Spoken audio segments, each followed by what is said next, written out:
Hello and welcome to the Tabletop, and today we will take a look at what the heck is Team Yankee.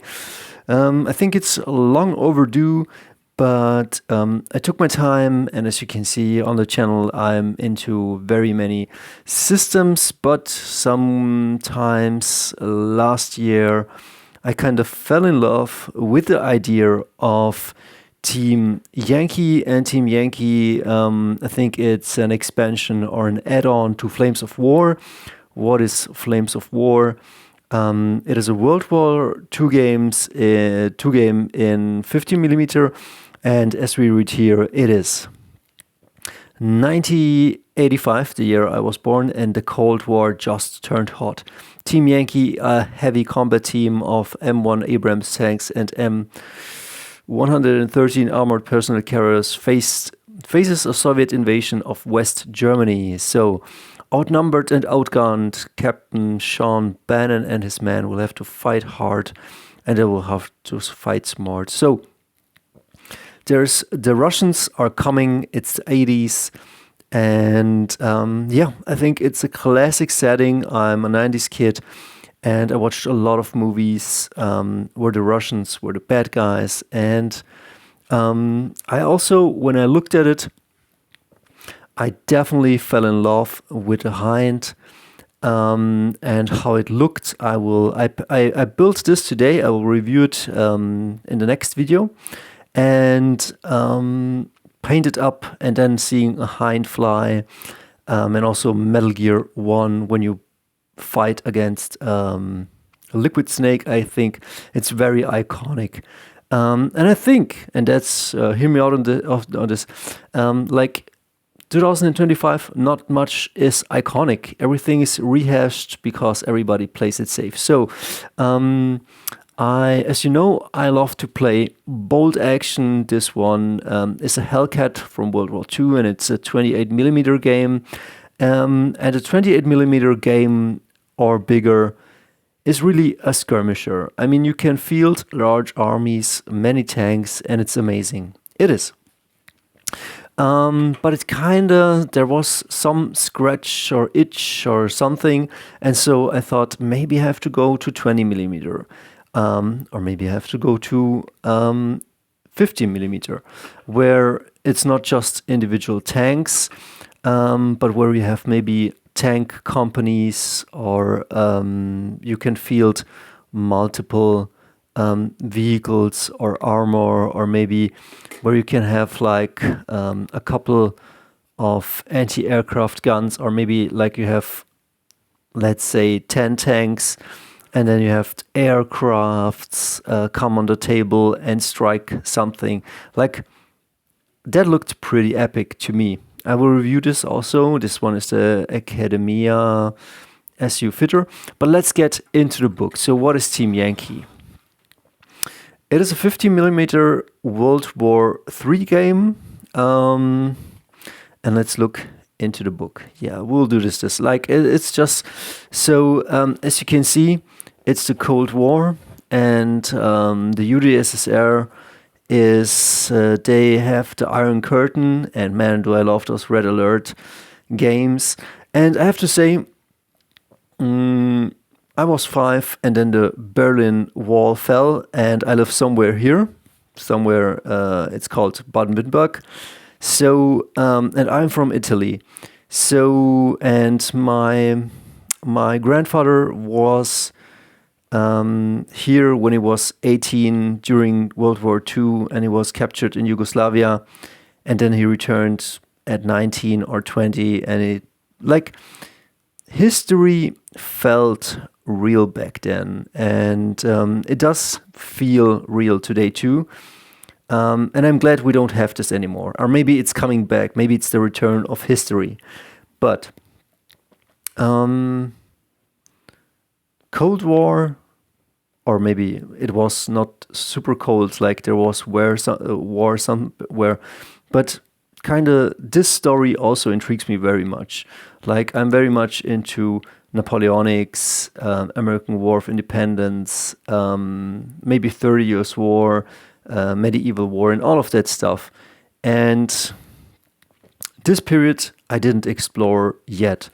And so maybe this game is a great way to have some fun, paint up some historical miniatures, have a good time with friends, play out some stories with high stakes, and paint up a bunch of tanks and helicopters. Again, I'm not for war, I'm very much against war, but there's something about tabletop gaming and painting and history and fielding armies that's just cool. I can't deny it. I don't know. And here, I would say is like what you can bring. You will bring like your mech platoon. Like maybe this is like one HQ, maybe a Russian HQ or an American HQ, and then you have your tank companies, and then you have your mechanized companies, and you have your aircrafts as support and all of that stuff. I will go flip through the book and show you a bit of stuff. So in the beginning, it's a bit of fluff, and I think they will. It's I think called the Fulda Gap, and they are playing like it's East Germans or Russians coming through, and so NATO has to defend. And I think there is another rule system called 7 Days to the River Rhine, and there were plans back then where the Warsaw Pact didn't know if NATO would maybe strike first, and so there were high tensions around 85, and the Soviets were on high alert, and it was maybe this 7 days to the Rhine where they knew if NATO wants to strike, maybe now is the time, and maybe we have to do a preemptive strike. And so Cold War could have turned hot very fast. So I think these are American tanks. This one is a Warthog, I think.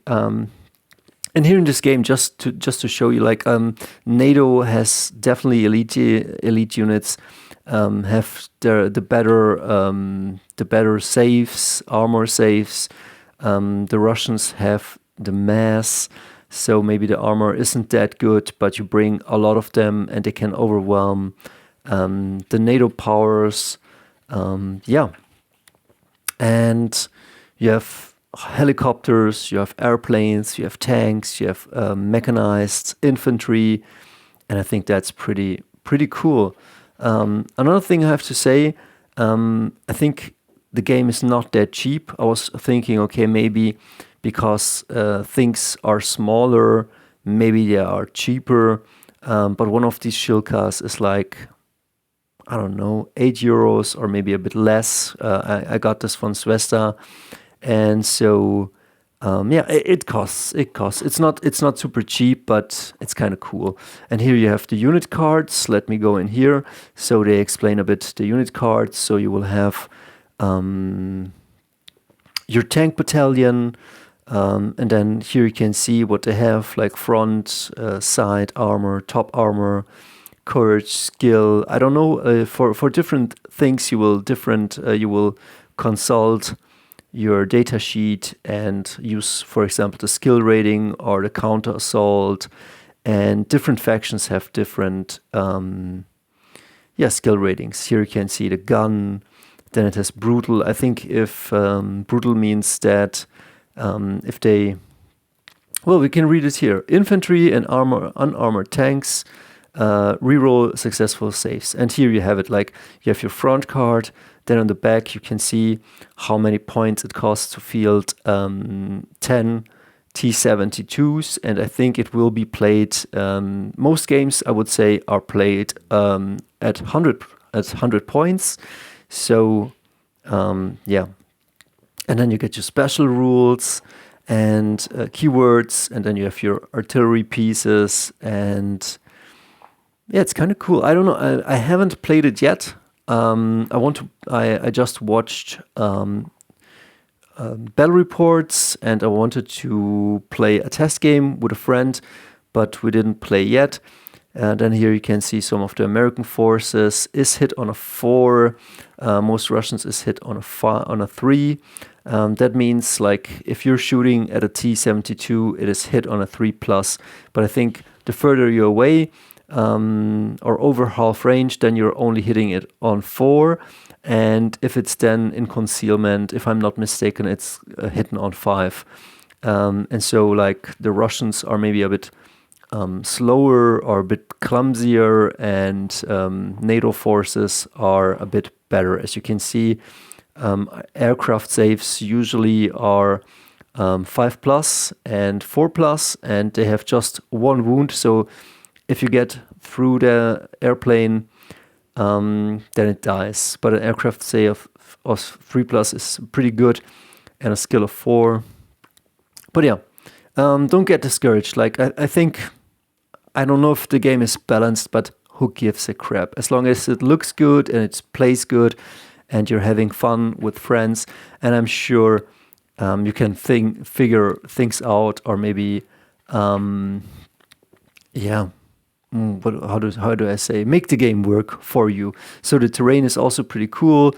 You need a bit of houses and maps, and I think that was also what I liked, like to play. I love to play the game Sunstrike, and it looks good. I would say most of the terrain maybe works a bit like bolt action.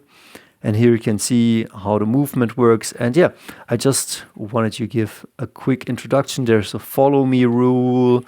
There is command rule. Infantry does things. And yes, you can see you can land with a helicopter and disembark with people. You can disembark with them from a BMP or one of these Bradleys. Is this a Bradley? I think it is. You can dismount troops.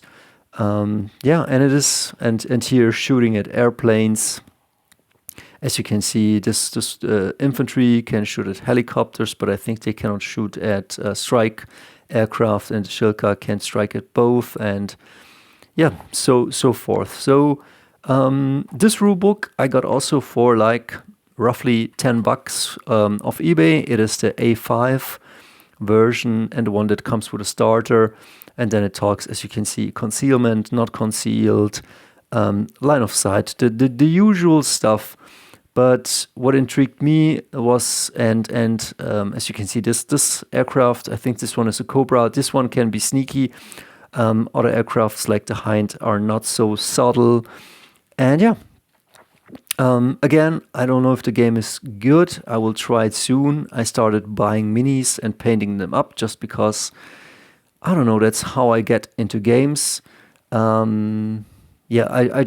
like the minis. I think I want to paint them up, and then I get into the game. And if the game isn't that good, then I get again out. But I was thinking about this one because like it can be an investment to buy and paint all of these minis. But yeah, so I don't want to make this video too long. I don't know, maybe I shouldn't show all of the rules and all of that. But yeah, it's pretty reasonable. I was reading this once. It made definitely sense. Sure, then you have to play the game and then return and read the rules again. But yeah, I kind of like the setting. I like the setting. I like the armies. We will see how it plays. But and here in the back is a quick reference sheet. And I have to say, I had a blast painting up these Shilkas from Zvesta. I think Battle Group is called, who makes this. No, Battlefront is called, who makes this. And they have some resonant metal Shilkas, and I don't like resonant metal.